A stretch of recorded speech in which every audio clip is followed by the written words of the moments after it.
Hello and welcome to Common Heathens, episode 10. Thanks for joining us. How are you doing, Oz? I'm doing well, thank you. And off the top, we wanted to just mention that since we were last on air, we lost on Twitter.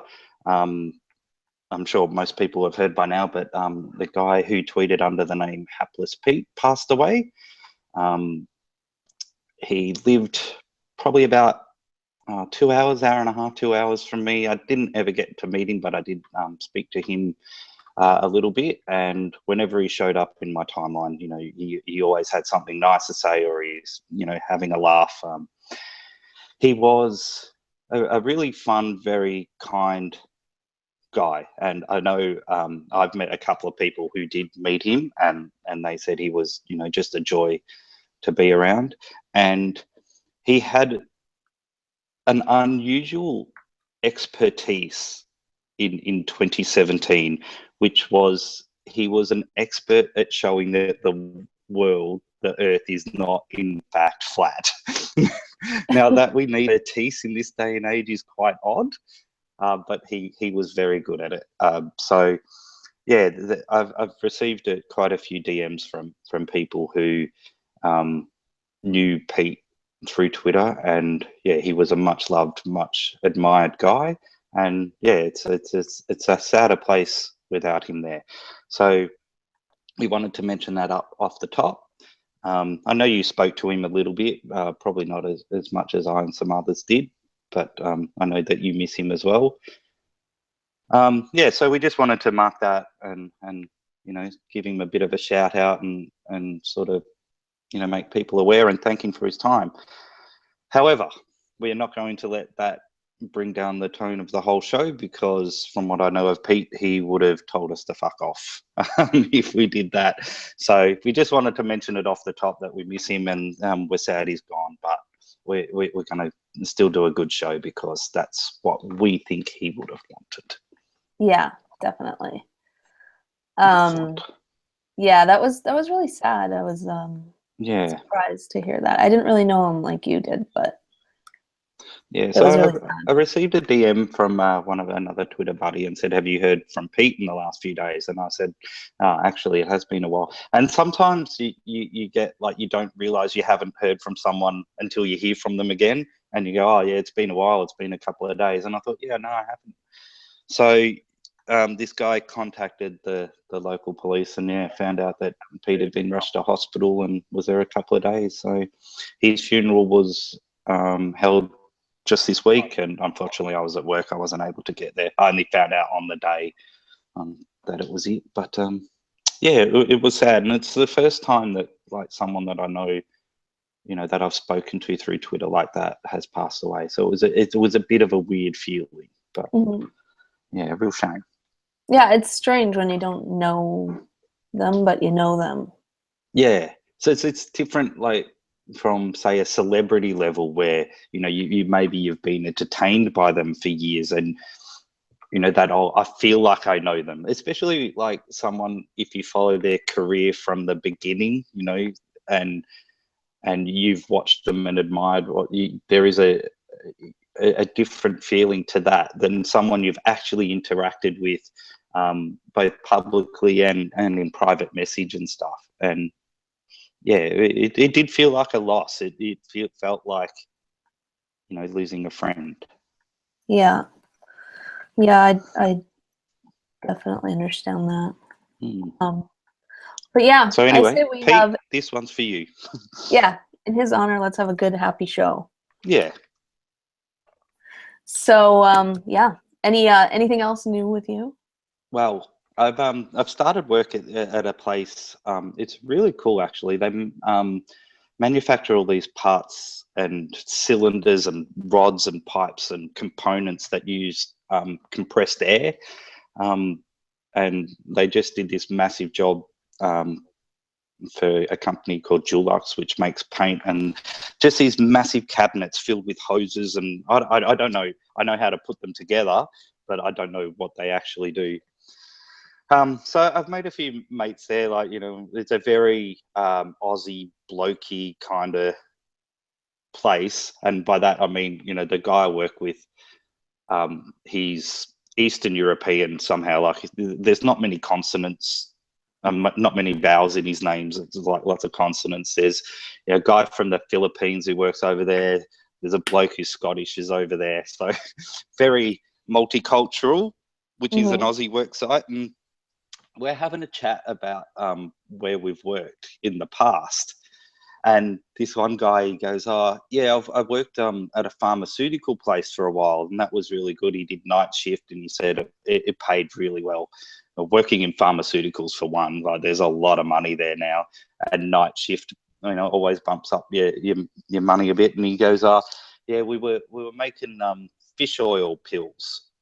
I said, "Oh, yeah, that's cool." And he goes, "There's some treatment they do to them, and if they bulge or something, they can't go out, but the people are allowed to have them because they're still okay. It just means that, like, the casing's not quite right." Yeah. So he said all the ladies that worked in this section got free fish oil pills and stuff. And it was all normal. And I've been talking to this guy for a couple of weeks, right? So, you know, just average fella, you know, just talking to him. And then he goes, "Yeah, it's how they control the population." I went, "Say what now?" Yeah. And he goes, "Yeah, so it's like vaccinations," because, like, he goes, his dad had cancer and he went to one hospital, and the treatment that they were giving him wasn't making him better. And then he went to a place called Peter Mac, which is a cancer specialist here. And suddenly he started to get better. And he said, "So I think at this first place, they were just making him stay sick." And he goes, "And that's what vaccinations are all about. It's about controlling the population." Where has this come from? And then he goes, "Yeah, because, you know, like, the humans breed so much, and how are you going to keep the population down if not by disease? And that's why we have viruses and stuff. And you know, I know it." And he goes, "That's what governments do. They control the population by viruses and diseases and the climate." And I thought, what the hell have I just stepped into? Like, it came from nowhere. It came from us saying, "Oh, yeah, I used to work at this place making heaters, or, you know, I've done IT for a while." And suddenly, you know, we're being manipulated by the climate and the disease. I just nodded, because I thought, if he's this far gone, like, there's no point getting into it. Like, I'm going to achieve nothing here. So I just went, "Oh, right." And I don't know. It was just bizarre. Like, I could not have seen that coming. It was just so out of left field. But anyway, like, I mean, he's a very nice guy, and he's not dumb. Like, he's not, you know, Yeah. I don't expect that he's going home wearing a tinfoil hat, but it was funny. But yeah, it's a really cool place to work. I like it. So I hope they keep me around for a while. That sounds like my parents. Yeah, yes. Well, mostly my mom, Yeah. but I don't know, in their retirement, they have a lot of time on their hands, and a lot of that time is spent on the internet. And there's these ongoing arguments that I have with my mom about, like, all these different things, like, oh, this causes cancer and this cures cancer, of course. Yeah. She knows exactly what causes cancer, all kinds of cancer, and she knows exactly what cures it. And but she knows exactly what cures everything, and she's always self-diagnosing. Like, like the other day, she was telling me about how, like, a long time ago, she was having this trouble with something. I can't remember what it was, like indigestion or something like that. Yep. And she's like, "So I just stopped drinking coffee, and that was it. That was it." It's just like, she's so sure that she knows exactly what it is that, and, you know, Mom, if you're watching, I love you, but you know, we have these disputes. That's funny. But I always ask her. I'm always asking her, because she's always been very trusting, which is a good quality to have in a person, but sometimes it makes her gullible. And, you know, like, one time I had to clean her computer program, because she had got one of those ads on her screen that said, "Call this number because your computer's been invaded by aliens," or something. Yeah. And she called and she let some guy from like Nigeria or India install a program on her computer so he had access to everything on her computer. I'm like, oh my God. And so I'm like, okay, now you have to go cancel all your credit cards. You have to cancel all your debit cards. You know, I have to get rid of this stuff. But that's, you know, so if you tell her if she's reading an article and you tell her this is scientifically proven, she you know, she believes it, right? So it's difficult. And of course, every time we get into these disputes, she's like, I do have scientific proof, and yet it never ever makes its way to me. Yeah. It's scientific proof, but it's secret scientific proof. Yeah, scientific proof seems to be for a certain part of the population. I saw some guy say it on YouTube. No. And they think that if some guy says on YouTube, I have scientific proof, that equals scientific proof. There he is. Look, because he said he has it. Yeah. Oh, that's funny. Well, some of these, I don't know if you've ever read them, but some of these alternative healing quacks like Dr. Mercola and Natural News and stuff like that. Yeah. They're very clever about it. Like the way they write it out, and they'll say it sourced by this study, or I found this in this study, and they'll actually link the studies down below. Yep. Because they trust that the people reading the article won't click the link and go over to the scientific journal and actually read the study and understand. Like there's this one dispute that my mom and I have been having for a long time, and it's about MSG. And MSG is completely fucking harmless. It's been studied. They have not found that MSG causes any harm unless you take it in quantities that are inhuman. Yep. And in fact, many doctors have suggested the use of MSG for patients who need to lower their sodium intake because it makes them use less salt. Like if you use MSG in your food, first of all, your food is going to be fucking delicious. But second, it makes you use less salt. So there's nothing wrong with it. And if you go back to the beginnings of the whole MSG freakout, it started when when army guys were coming back from Vietnam, and they had just spent a bunch of time in Vietnam eating Asian food, and so Asian food started to become popular in US and Canada, and there started to be like Chinese restaurants opening up and stuff like that. Of course, people were still super fucking racist back then, and they had to find a way.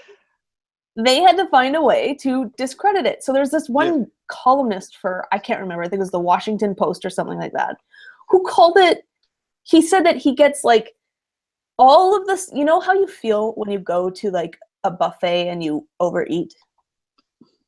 You feel like you want to die later? No, I've never done that. What do you mean? Right. Anyways, you feel like you want to die later and you're just like groaning with your pants undone. All of those symptoms of that, he writes down and he says, I get this after I go to Chinese food. Like we all do. When you eat too many spring rolls, you're going to feel that way. He said, he writes down all these symptoms and he says, it has to be caused by the MSG. That's his, like that's right there is his hypothesis. Right. There's no proof. And then eventually, like within a few months, people are calling it Chinese restaurant syndrome. Wow. Like how much more? Jesus. No. And that's it. That's where it came from. No, right. I didn't know that. Well, thank you. I've learned something here today. MSG is the crystallized form of glutamate. Glutamate is literally in every fucking vegetable and every piece of meat you put in your mouth naturally. So whether my mom likes it or not, she's fucking eating it. I found out that MSG is called Flavor Enhancer 621, I think it is. So now I look for it and go, oh, well, at least I know it's going to taste good. But I didn't know. I want to sidebar you for a moment when you said like that they put the links in their articles in the hope that the people don't go and click on them. You reminded me of something completely irrelevant, but just the same thought occurred. There's this hotel somewhere that someone was telling me about, and I think it's in Bangladesh or somewhere like that. It's like a, third world kind of country. And they've got a sign out the front. I don't know if do you know the Lonely Planet travel guides? Yeah. Yeah. So the sign out the front says, as mentioned in Lonely Planet, right? And you think, oh, cool, Lonely Planet. And if you look it up, it says, don't stay here. So I think that's funny. And I'm just going to share another Lonely Planet story. I didn't know this, but when I was in India the first time, and I was away from home, away from Australia for the first time ever, I went to a bookshop that was in the big, huge supermarket or shopping centre that was next door. And I was looking through the Lonely Planets, and I saw the one for Melbourne. And I thought, oh, I'll have a look. And I read the back, and it said, there's a reason why Lonely Planet calls Melbourne home. It's such a wonderful city. And I just started crying like, oh, there's my home. I miss it so much. But anyway, I've digressed a little bit there. We had one comment in the chat here that said, that's not to say that Chinese fast food is healthy regardless of its MSG content. And I totally agree. I totally agree. Good point, Alison. Yes. Yes. Yeah. But damn, it tastes good. Yeah, I like a bit of Chinese food. I've actually, I almost entirely eat Asian food here. Yeah. I love Asian food. Yeah. You owe me a butter chicken, don't you? I do. I make butter chicken. I make Thai curries, all that stuff. So I've been learning some Chinese food, but like the yummy, healthy, fresh. Another comment here. Even when it says no MSG added, it still doesn't mean there's no MSG. Yeah. Yeah, like no added sugar doesn't mean no sugar. Yeah, exactly. Yeah. It's because glutamate is in everything. Yeah. And you need it. You need it. You actually need it. I don't know. Yes. But of course, just on the weekend, my mom said, she brought that up again, and she said, I have proof. I have proof. Proof. I'm love that word, don't they? I'm still waiting for it. Oh dear. So you were telling me just before we went on air, you had a visitor back. I did. I had a visitor back because I don't know if you, you remember when I wrote that post about the Jehovah's Witnesses that used to come to my door. Yep. The old lady. Yeah. And then she stopped coming, and I was worried about her. Thought maybe she died or something like that. And then one day I got this new lady, and she's not an old lady. She's about my age. And I got this new lady, and she explained to me that the old lady, she's basically put in a home or whatever, which, I mean, that to an extent that bothers me. Like she was still out there, and it gets up to 40 degrees Celsius here in the summer, and she's out in the summer, moments away from the old folks' home, wandering around, knocking on doors. That bothers me. Yeah. But anyways, my new lady disappeared for 2 months or 3 months. Yes. And I was like, what happened to her? Did she drop dead? Did she get put in a home even though she's 40? And so yesterday there was a knock on the door, and there she was. She was still alive. And I asked her, why were you gone so long? I missed you. She said that she had a medical scare, but she's okay. So I have a lot of reading to do. Is a medical scare like when a doctor's chasing you with a scalpel? Yeah. I don't know. Oh, look at this. What is the kingdom of God? Yeah, it's all about how when whatever happens, like the apocalypse, the end of the world, I don't know what they believe. They believe something's going to happen that's big, and God's kingdom is going to be on earth. Okay. Oh, yes. Yeah. Yep. And the funny thing is that I was talking to her because I invited her in, which I had never done before because I used to have a ferocious dog. Right. He has since passed. So this was the first time I invited her in. And my stepdaughter was sitting at the computer doing her schoolwork, and this lady was telling me all about God's kingdom on earth and what it's going to look like. And I'm standing there in my hoodie that says Atheist on the back. So she can't see that. And then there's, like, she can just barely spy all that stuff. Oh, yeah. Yep. So she's, like, peeking around the corner at the den of horrors. And and she's telling us all about the kingdom of God. And I was trying so hard not to laugh, and it was difficult. And Yeah. my stepdaughter, I could hear my stepdaughter just like. So did she, if I had that happen, I think my question would be when. Like, when is this kingdom of God arriving? Yeah. And, well, isn't it something like 50 to 60 times in the past 100 years they have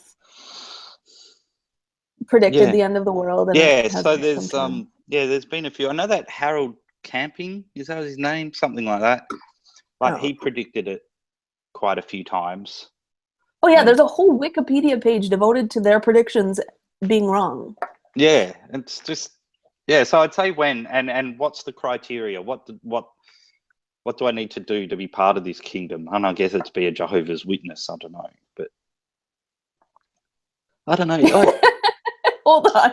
We just got a funny comment in the chat. Allison again said, a medical scare is what the current Trump administration is trying to give to America.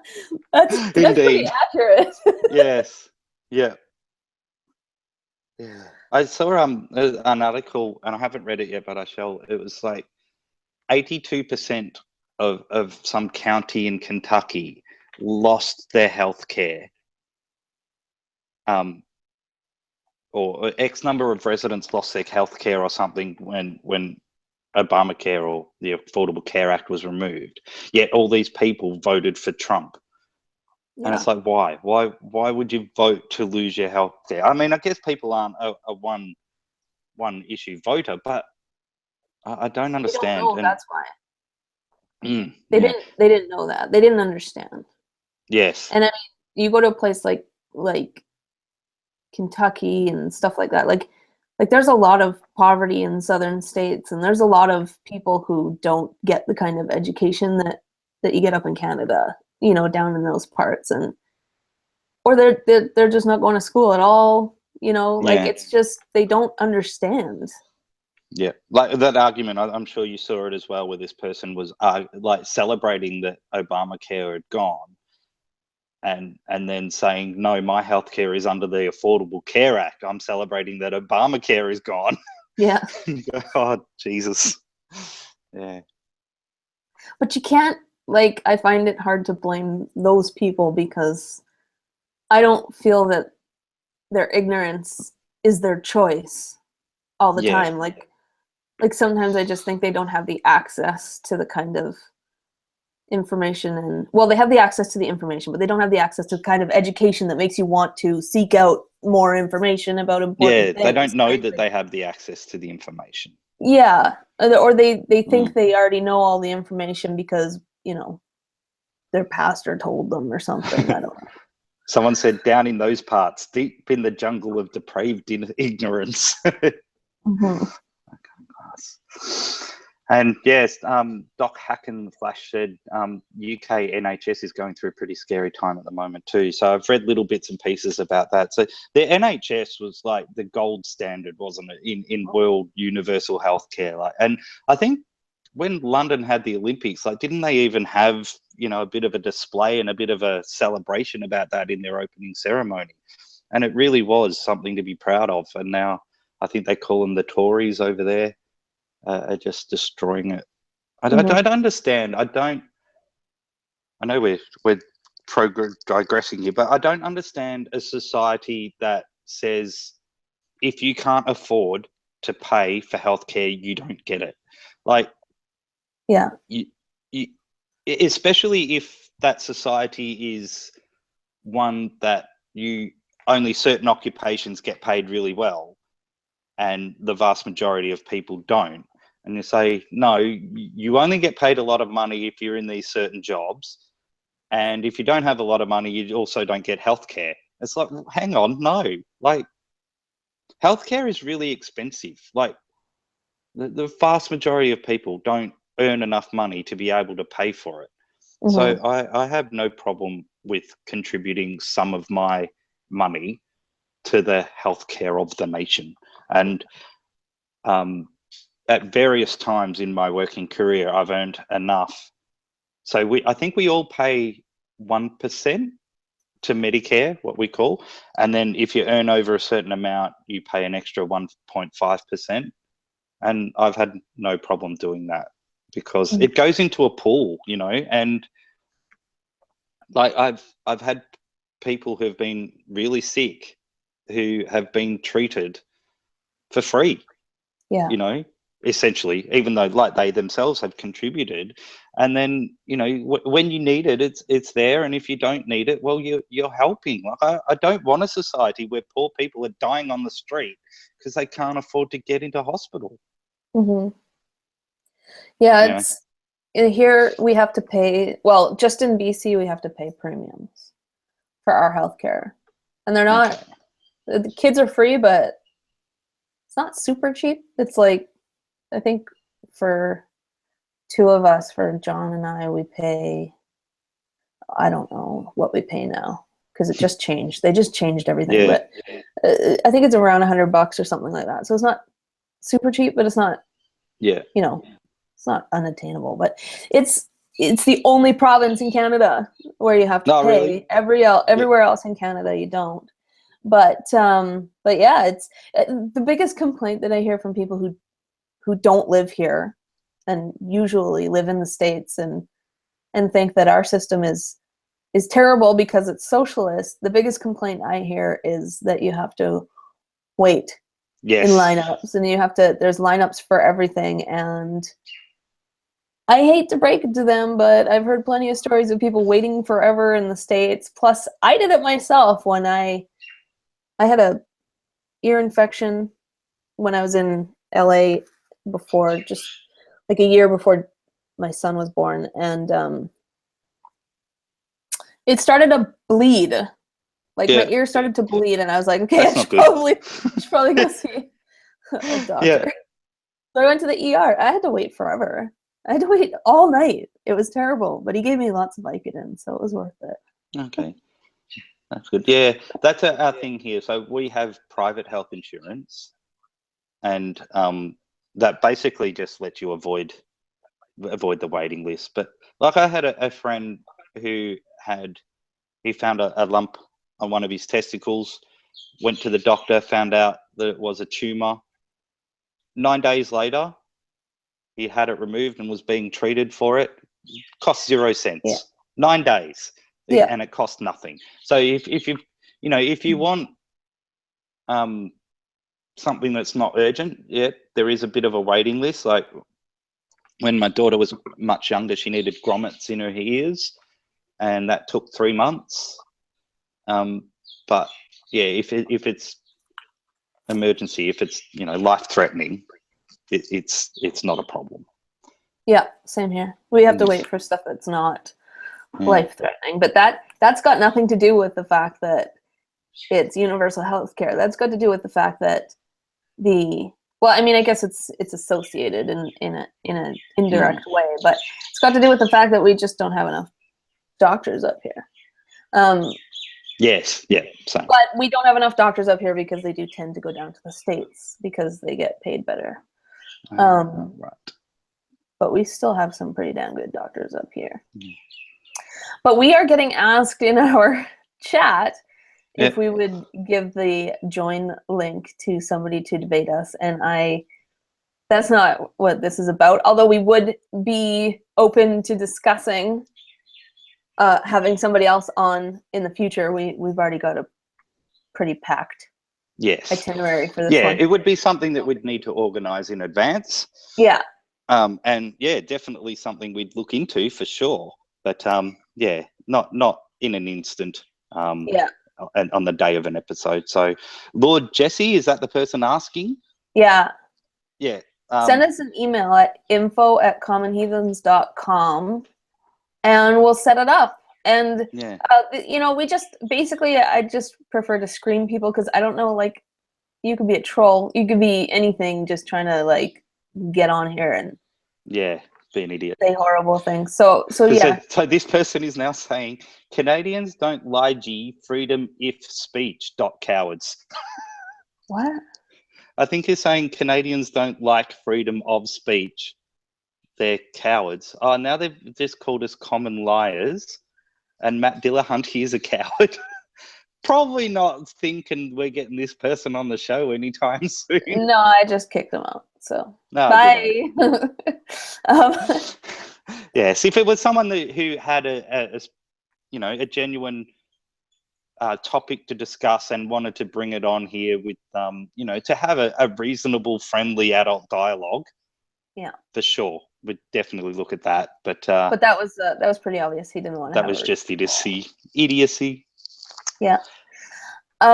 So yeah, today we wanted to talk about the super sensitive, perpetually offended types. Yeah, oh my God. Of people who get upset about the tiniest little things. And yeah, you wanted to start with one specific instance, right? Was this Jeffrey Dean Morgan? Yeah. I don't mind talking about him at all. I bet. Yeah. Yes. I won't be surprised if he shows up on the photo for this episode. Oh, yes. With me kissing him. Yeah, so Jeffrey Dean Morgan plays a character in The Walking Dead. Negan. And he's a bit of a nasty guy, right? A bit of a nasty guy. That's like... Well, I haven't seen up to where he's in, so I'm not too familiar with his character. But he has a thing, or did a thing where he said, eeny, meeny, miny, mo, catch a tiger by its toe, and then that was deciding on who to kill. It was terrible. And this made it onto a T-shirt, and I can't remember what store it was, probably Walmart or somewhere. It was in the UK.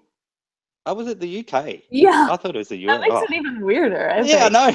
I just assumed it was the US, but okay. Yeah. So a store in the UK I think they pulled it from the shelves because this person complained about having eeny, meeny, miny, mo on a T-shirt. Because back in the day, the next line of that little rhyme had the N-word in it. Yeah. Now, for one, eeny, meeny, miny, mo, as far as I can find out, is from an old South American language, and it translates to 1, 2, 3, 4. Right? So that's what it means. 1, 2, 3, 4, eeny, meeny, miny, mo. And when I was at school, it still had the N-word in it, but we didn't know what that word was. Like we were saying sounds. Like I'd never heard that word before outside of this little poem, and so I didn't know what that was. And then it, was obviously realised that this, probably wasn't the best thing to be saying. So it was changed to Tigger, like Tigger from Winnie the Pooh, and it's been like that. Like since my girls were little, at least, and that's 15. I would say at least 20 years. It hasn't had the N-word in it. So to say, and I don't even think on the T-shirt it had the next line. It just had eeny, meeny, miny, mo, and Jeffrey's character standing there. No, it had Lucille. It had what? Lucille, the bat. Ah, okay. Thanks. And so so this sort of sparked our conversation about this hypersensitivity, this need to be outraged about anything. Like this is totally unoffensive. Like, and okay, I'm a white guy, so I haven't had the experience of having that word said against me, but the word is no longer part of it, and the word is no longer part of it because of the meaning of it, which is a truly genuine thing to be offended about. And isn't that what we want? We want things to change. We want, if it is a genuinely offensive thing, that you can quite easily understand why people would be upset about it, and it changes to something else, Well, isn't that the goal? Yeah. So, yeah, I don't understand why this guy would be upset at something that no longer represents what he's upset about. Yeah, just the fact that it used to have that word in it, and now, like, since I was a kid, it was Tigger when I was a kid too, in that rhyme. Yeah. You know, the fact that somewhere along the line that changed, that means that our values changed, and that's a good thing. Like, Yeah, exactly. I don't understand, and I think that people, they get very mixed up about art. Like, and it's not just in this offended culture type thing that's going on. It's just with everything, they get very confused about art. They don't really understand what art is when it comes to modern mediums of art. Yeah. And The Walking Dead is a form of art. And Yeah. if you looked back at something that was made in, like, let's say the 1700s or something like that, that at that point in time it was normal to speak that way. It was normal to dress that way or act that way. If you look back at that, at a piece of art that was expressing these things and making a statement about it, and you know, you might still find that piece of art beautiful, you know, like you might be like, Yeah. okay, this is indicative of the overall attitude of the time and stuff like that, and this is something we need to hang on to, and blah blah blah blah. I think people look at art today as something cheap, something that's not art. Yeah. And it's a very similar thing that we experience. Like, a lot of creators like you and like me and like YouTubers and bloggers and stuff like that, they get this attitude from a lot of people, like working towards wanting to be paid to create that stuff is somehow a bad thing. But Yes. if you ask them if Michelangelo should have been paid to do his art back in the day, they'd say for sure, you know? Yeah. And it's just, this is today's art. And Yeah. you have to look at it like the same way that you would look at older art. Like, it's important to us. It's the way that we express ourselves. And sometimes it's funny, and sometimes it's lighthearted, and sometimes it's heavy and stuff like that. But it's just, that's what it is. It's art. It's the way that we express ourselves as human beings. And I just, like, you can't just constantly get upset about the way that everybody else expresses themselves. Yes. Unless they're hurting, like physically hurting you with that. You've gotta fucking lay off. And if you don't like it, don't consume that art. Like, don't look at it. Don't watch it. Yeah, you don't have to. Carol Ann says it was Primark in the UK that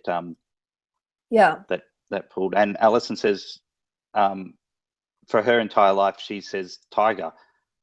She didn't even know it was ever the N-word until this story came out. So yeah, you know, it's almost a Streisand effect, isn't it? Like, this guy complaining about the T-shirt has brought more focus on the T-shirt than it ever would have had.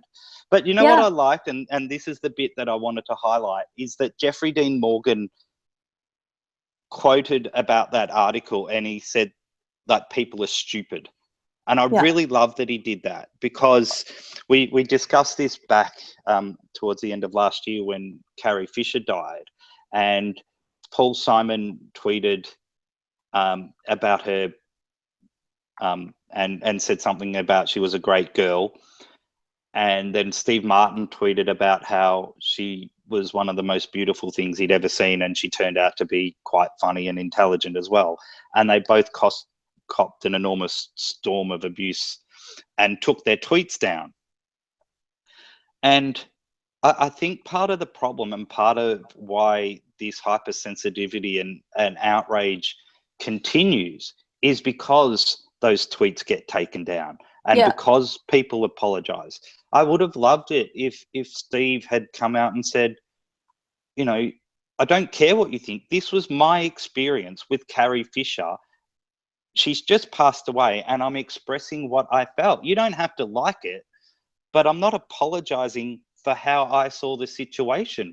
And you know, it's okay to see someone and think they look beautiful. I mean, that is not a problem. There is nothing wrong with that.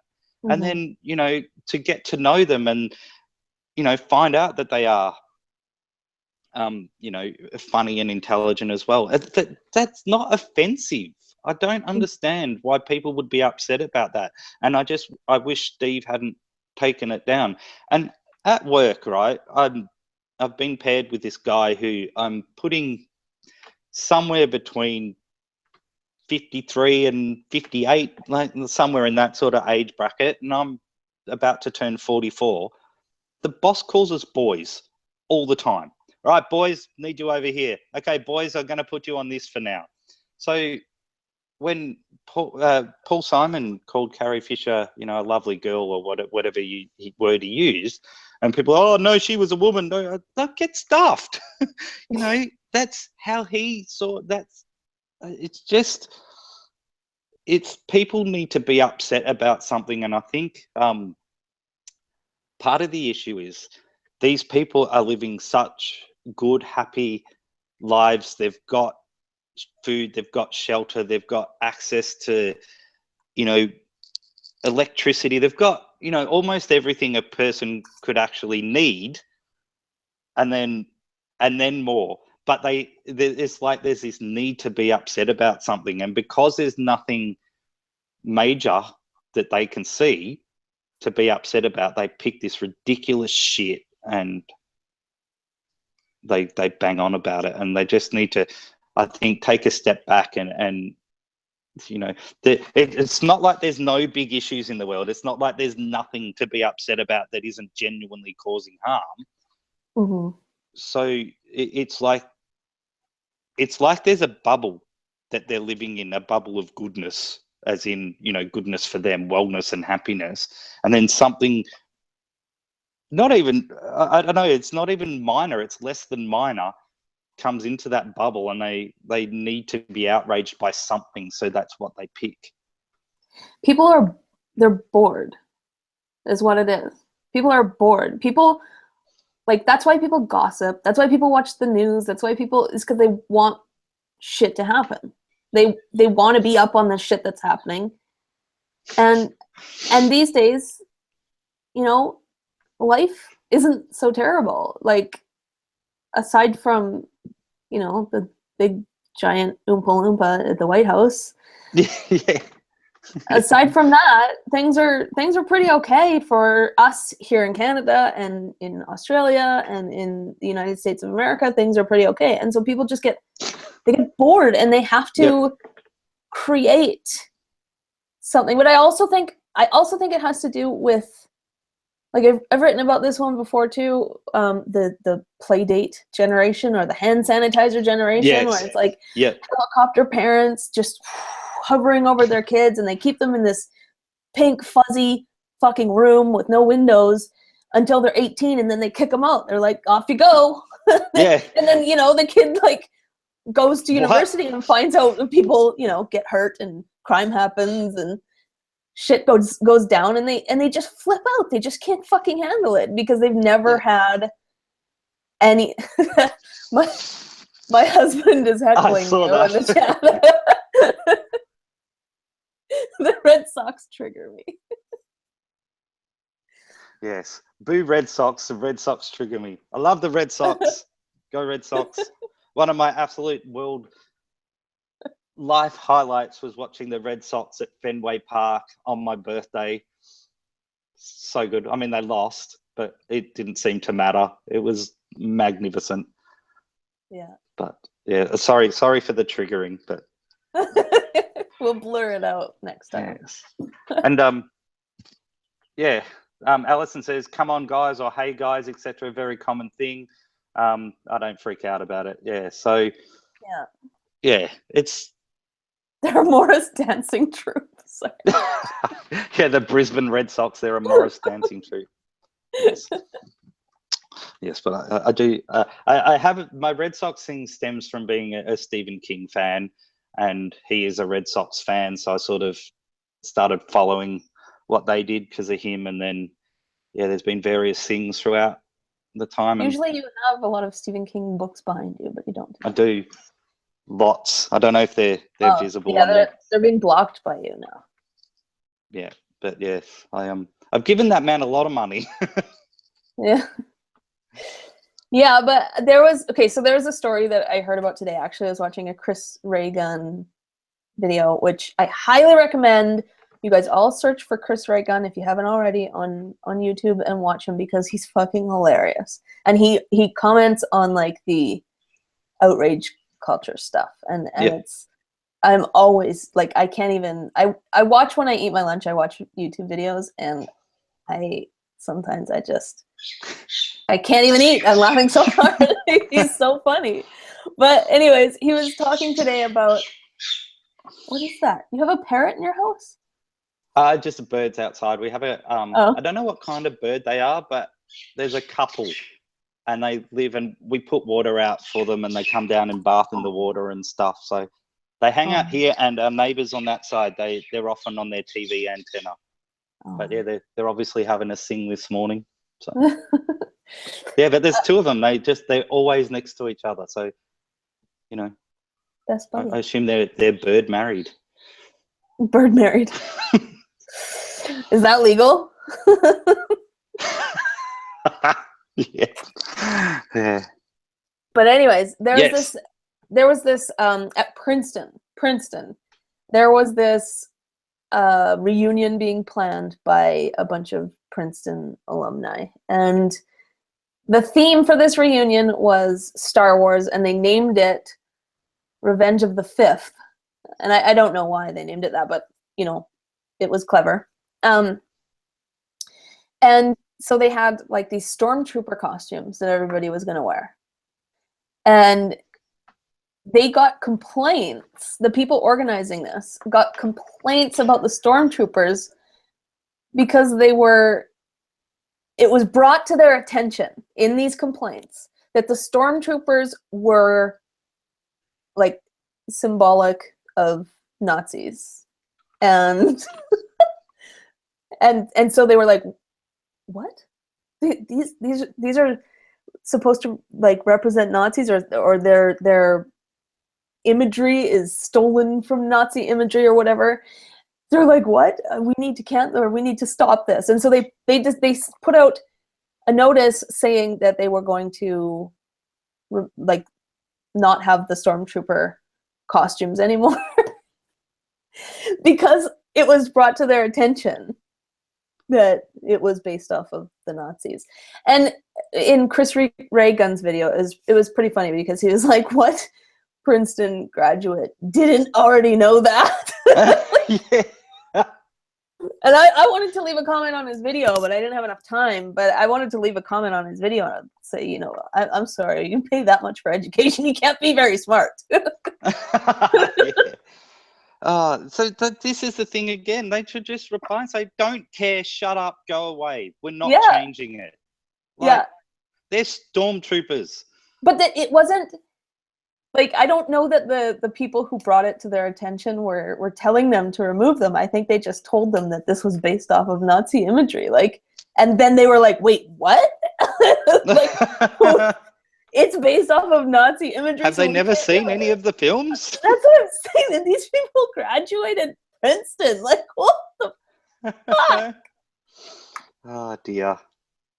But I can't deal with people who are. And it's funny because it's both sides of the SJW thing, right? Like, there's the SJWs who we all know, a lot of them tend to get overly sensitive about things. Not all of them, but some of them. They get overly sensitive about things, and they freak out and have their little outrage parties. But then there's also the other side. Like, if you say anything about Trump, go do it on Twitter now. Like, just go say something shitty about Trump. And there's all these fucking anti-SJWs who just flip out. And they don't see that it's the same thing. Like, it's the same mechanism that's going on, right? Yeah.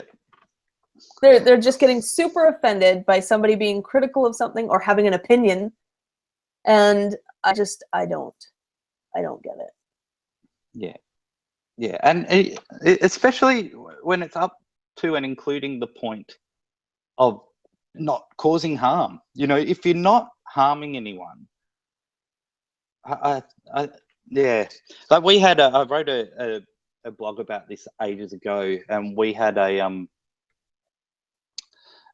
photo displayed, it was a photo displayed in one of our art galleries, and it was called Piss Christ, and it was where an artist, Andre Serrano, had put a crucifix in a jar of urine and taken a photo of that through, with nice light and stuff. And the Catholic Church here obviously kicked up a fuss about that going on display. And some teenager took a hammer to the art gallery and actually hit the glass with the hammer because he was so offended. #Reed wanted to get his head on the news. So I understand that a Catholic would be offended seeing their main man in a jar of urine. I get that. What I don't get is them telling me I'm not allowed to go to an art gallery to see it, or them telling an art gallery they're not allowed to put that photo on display. I get the head of the Catholic Church telling, the local branch, you cannot put this photo on display in your church, right? That's their prerogative. That's their thing. But Cardinal George Pell was the man who was running the charge against the leader against it. He was he was saying that the gallery shouldn't put it on, people shouldn't be allowed to come and see it. And I think that's where you've got to draw the line. He doesn't have to go and see it. I'm not going to follow him around holding it up, forcing it in his face, and I'm not going to invade a mass and run up behind the priest and hold it out so everyone can see it. Mm-hmm.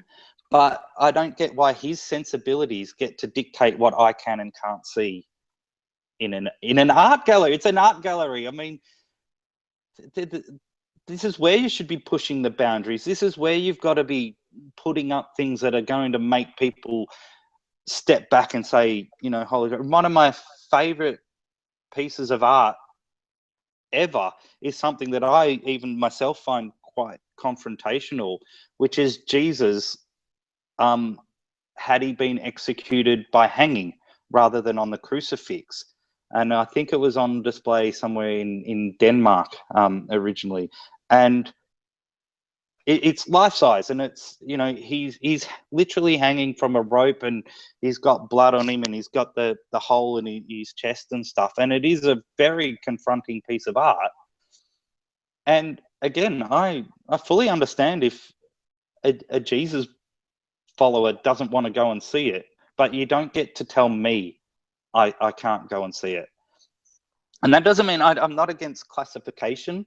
Like, we have G-rated films for families, PG if there's a little bit of, adult themes in it or whatever, and, R-rated for really gory or extremely violent kind of stuff. And that's fine. Like, I don't mind the classification rules, and so people know what they're getting into. But yeah, you don't get to tell me what I can and can't see because you might be offended by it, or you might be too sensitive to it. Yeah. Yes. Yeah, I totally agree. I found out. Oh, sorry. Go ahead. So I found out when I was reading about Andre Serrano, who took this Piss Christ photo, that the cover of Metallica's Load was a photo taken by him, and the photo is of his semen and blood mixed together, and that's the cover of Metallica's Load album. So there you go. Yummy. Yeah. Speaking of the Catholic Church, I don't know if you heard this story or not, but it was in, I believe it was Ireland or Scotland, I can't remember. But there was a home, a children's home, or no, it was a home for unwed mothers, like in the early 1900s. And it was run by the Catholic Church. So it was a bunch of nuns and stuff running it. They, since the place closed, they've heard all these stories of that just like made them want to investigate more, because they heard stories that there was a lot of buried babies in the back, in the yard. And so this woman has been, like, I forget what her name is, but she's been investigating this for a long time. And based on what she found, she knew that there had to be like a ton of babies that had died there and buried in the back. And so they finally, and she'd been fighting and fighting and fighting to have them dig it up and have them investigate and do this stuff. And so she finally won, and they did this archaeological dig, and they found, I can't remember how many. I was listening to a podcast last week, so I'm old, so it's all gone from my head. But I remember it was a horrendous number, and it was like there's something shady about that, right? Like, because you don't have that many dead babies unless you're doing something shady. And yes, and so then they talked to a boy who was raised in this home in Ireland, and they interviewed him, and he was saying about how after he was born, like they take in the unwed mother when she's pregnant, and then they have the baby, and then basically in order to stay there with their child, they had to like basically be a slave. And I can't remember if they kicked her out or if she left, but she wasn't allowed to come back and see him at all. And he was raised there, and he said it was like an abusive atmosphere. He was scared every day, and he wasn't allowed to see his mom, and he wasn't allowed to go visit her or anything like that. He was adopted out into foster care, and eventually he found his mom. They found each other, and they connected and started a relationship. But I think that was in adulthood or something like that. But I just remember listening to that and just being like, just so angry. Like, is there, like, when is it going to stop that when will it stop us finding out about this bullshit that the Catholic Church just has always done? Like, it's just constant. It's just every day there's a new story. It's that's right. That's the thing. It's not like, I mean, this did happen a while ago, but Doc Hackenslash says these orphanages ran until the mid-20th century, and his mother was born and raised in one. That's the thing. It's still happening. Like, even though so much of what this awful organization has done, they're still doing it. I think they're so powerful, and they've got so much money and so much influence in certain parts of the world that people are scared of them, I reckon. And, it's the things that come out at such a trickle, like, because there's stuff that people go through. It can take 20, 30, 40 years for them to be able to come out and say, yes, this did happen to me. And so, I think we're going to be finding out about it for a long time to come. And it get back to something that I've said a number of times. If the Catholic Church was a local football club, a local netball club, and that club did the things that this church has done, they would be outlawed. Like, they would be torn apart. There would be royal commissions that we have here. There would be arrests. It'd be absolute outrage. But the Catholic... not just that, but members who had no idea, who are now finding out. Like, if it was a football club or it's called basketball club, they would leave. Yes. Normal, decent people leave those things. They leave them. Like, you cannot be a Catholic and be good. If you find out that little Johnny's coach has been interfering with kids, and the president of the football club has, you know, been protecting him, and the coach, you know, came from another club where he was doing the same thing. So the head of the league moved the coach over to this club so you could do it too. You're not going to go, oh, well, I'll keep going and I'll keep putting my money, you know, in their donation box. You're going to say, arrest these bastards, like put them in jail.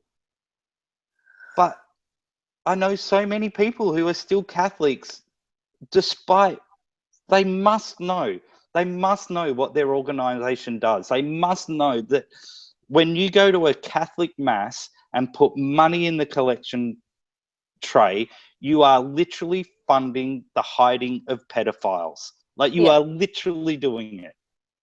I don't understand.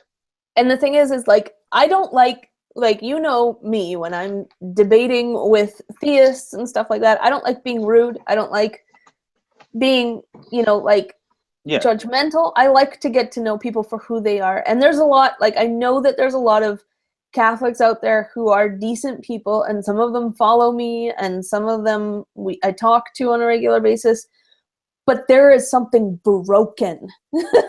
Sorry, like there's no polite way to say it. There's something broken inside of you. If you know these things and you're still like, no, I'm a card carrying member, I still pay my dues. Like,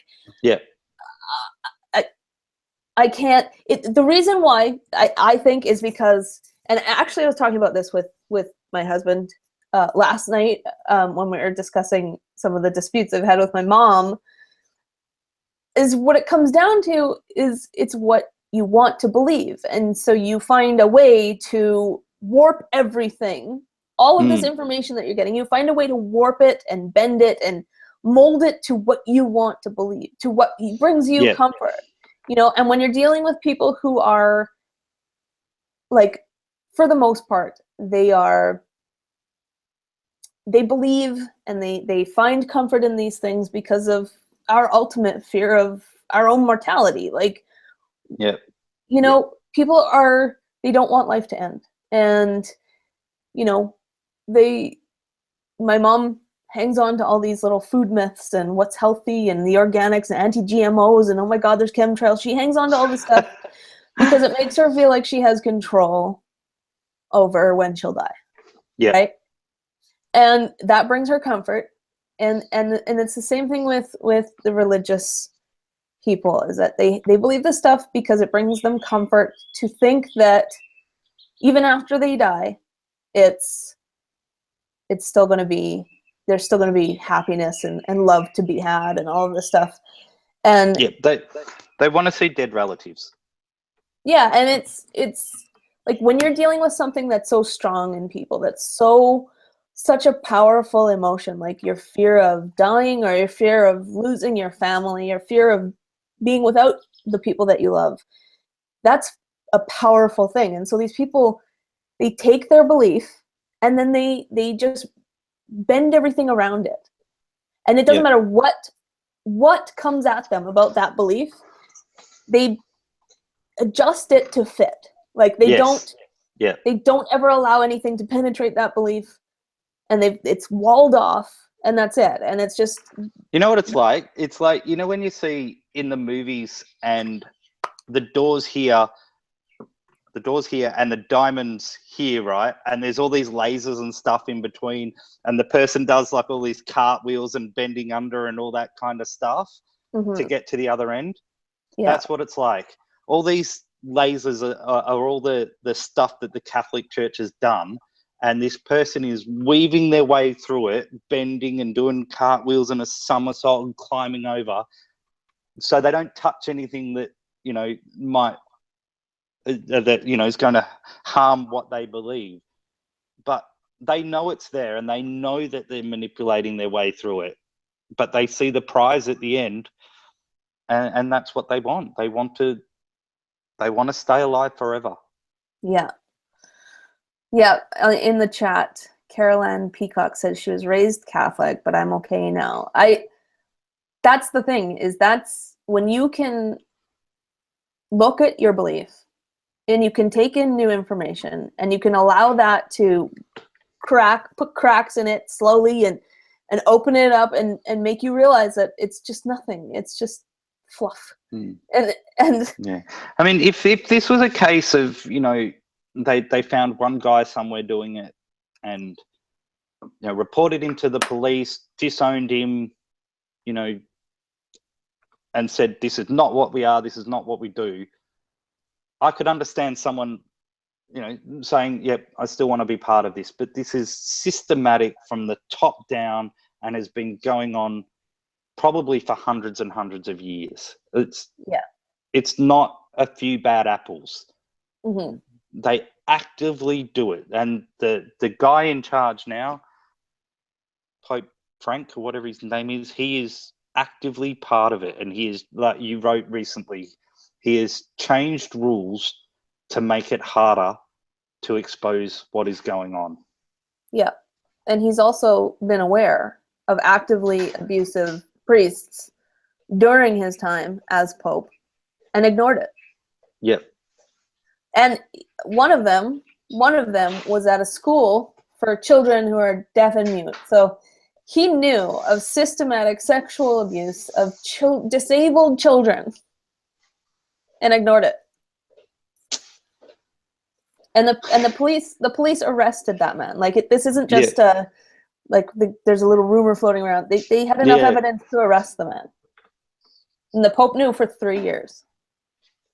Like it's just this is where your money's going. And when people say, oh, it's a few bad apples, if it were a few bad apples, this is the way it would look. It would look like this.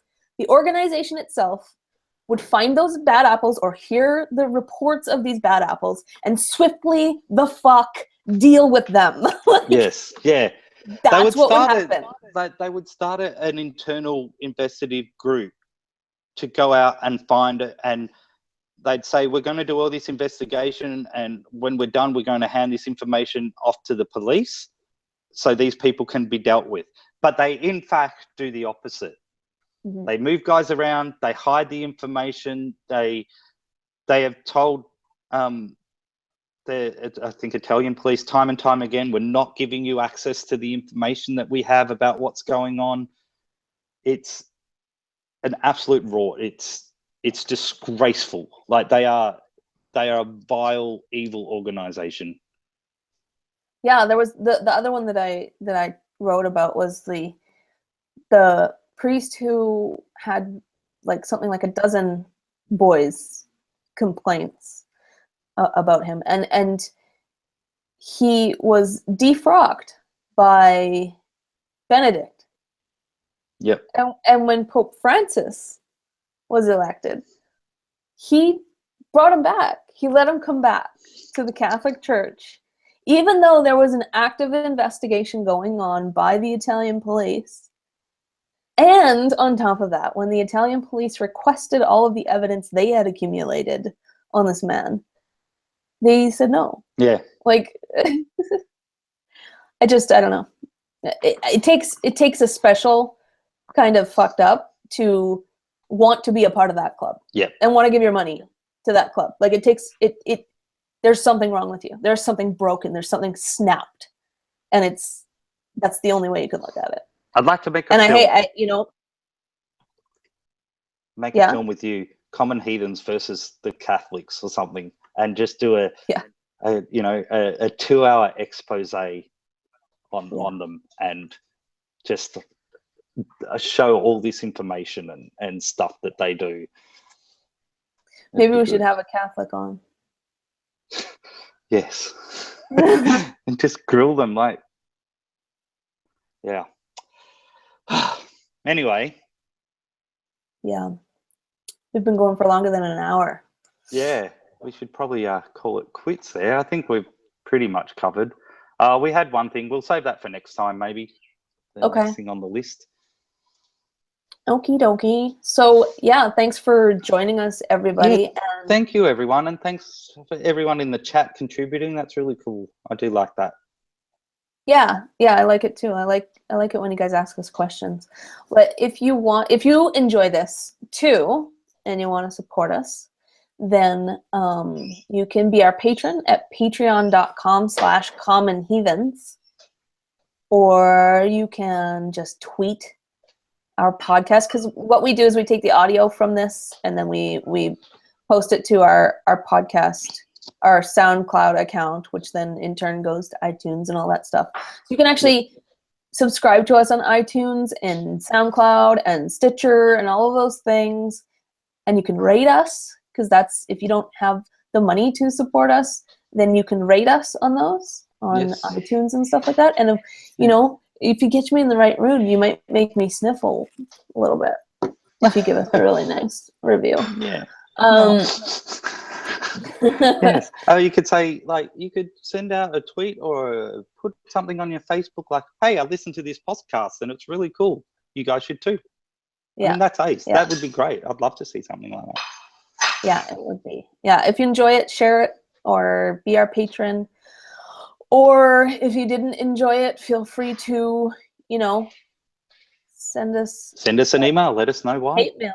Yeah, we welcome hate mail too. But we do reserve the right to read it up on the podcast. Yes, absolutely. But we're going to keep you anonymous, of course. Yes. But yeah, thank you so much for joining us. And follow us at Common Heathens on Twitter. And you can check out our website at commonheathens.com and facebook.com/commonheathens as well.